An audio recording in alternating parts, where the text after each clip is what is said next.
How much debt would Scotland have to pay? What sort of discussions should we be having regarding this topic? Nobody really knows for sure. It is a seriously contentious topic, though, one that should definitely be discussed, as the alleged deficit that our Anglo-British nationalist friends carry around like a toxic trophy of dog feces on a stick just to throw at the independence movement really needs to have a few home truths pointed out to the poopy stick carriers.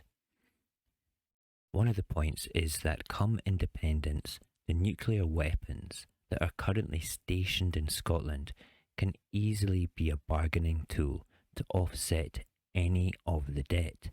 This is what happened with the smaller states when the Soviet Union broke up. The smaller states gave up their nuclear weapons in order to have any shared debt from the Soviet Union wiped from their books. Of course, by me saying this, I expect comments along the lines of, "We will invade you if you try that. I thought you wanted rid of those weapons. Expect civil war." And probably many other equally as imaginative comments. So I will leave it up to Richard Murphy to point out some of the other ways in which Scotland could and would start their newfound independence with little or no debt. Take note that the figures mentioned in Richard Murphy's presentation are pre-pandemic, and they're a tad higher now, and he is voicing opinions of genuine options that Scotland actually has. Scotland didn't run a deficit from at least 1980 until 2014 because of oil. So total UK government debt at present is about £1,300 billion. That's the most that we're talking about. Second, how much of that could be owed by Scotland?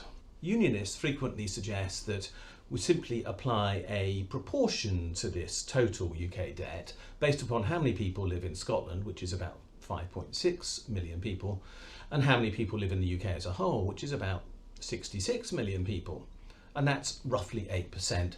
And if you do that figure using the precise numbers, then you'll come up with a total debt owed by Scotland to the rest of the UK if Scotland became independent of £106 billion. Now, that's the maximum figure I think we could talk about, but I don't believe that's the right number either, because there are some more adjustments to make. First of all, Scotland didn't run a deficit from at least 1980 until 2014 because of oil. In 1980, the total UK national debt was £98 billion. In 2014, total UK debt was something like £1,440 billion before quantitative easing at the time.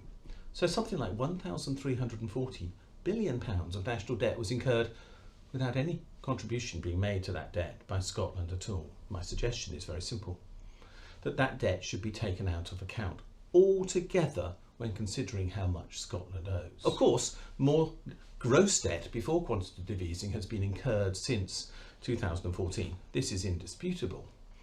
But when you add all these sums up, the maximum amount that Scotland might pay once there's an apportionment turns out to be remarkable. In fact, the total debt that Scotland could pay would be something like £440 billion for apportionment purposes, and there's over £500 billion of QE.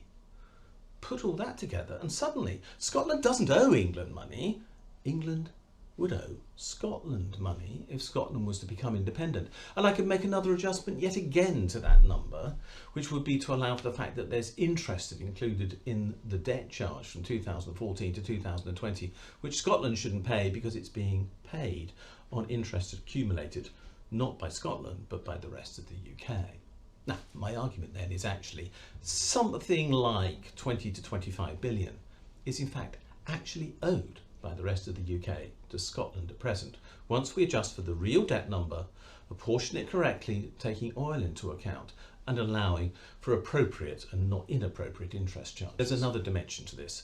Even if none of those adjustments were agreed, let's suppose that the oil adjustment wasn't agreed, the interest adjustment wasn't agreed. We could even argue about QE, although I have absolutely no idea why.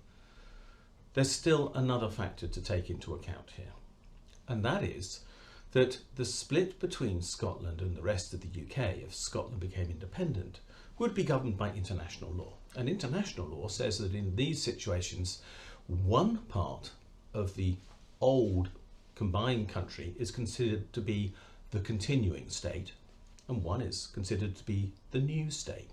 Now, there's no doubt that England, Wales and Northern Ireland would be the continuing state in this situation. England will want this because that guarantees their seat in the United Nations Security Council, it guarantees the continuity of all their international agreements and so on.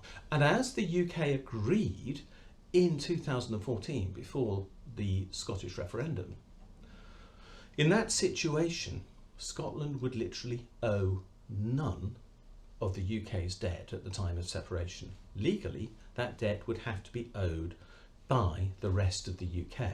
But what that means is that if there's to be a discussion about Scotland making a contribution for debt, it's not a legal obligation because there would be nothing legally owing.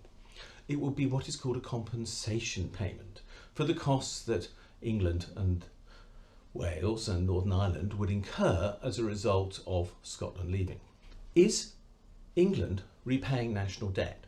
The simple answer is no, it isn't. Since 1945, the UK as a whole has borrowed 1,740 billion or so pounds in total. It's gone up a bit, perhaps since I did that calculation, but it'll do for now.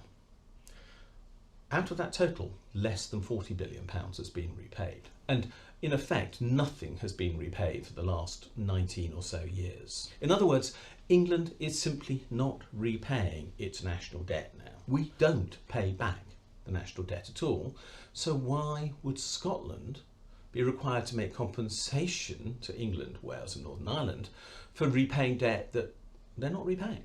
This is a simple concept on compensation payments. It's like making an insurance claim.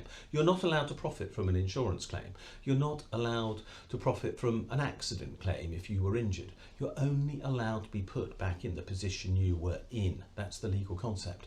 And if England, Wales and Northern Ireland aren't repaying their national debt, Scotland can't be asked to repay that national debt for them or to reimburse them for a cost they haven't got. In other words, so long as there is no English national debt repaid after Scotland becomes independent, Scotland won't have to pay a penny back for what is owing on the national debt, whatever the number I've already been discussing is.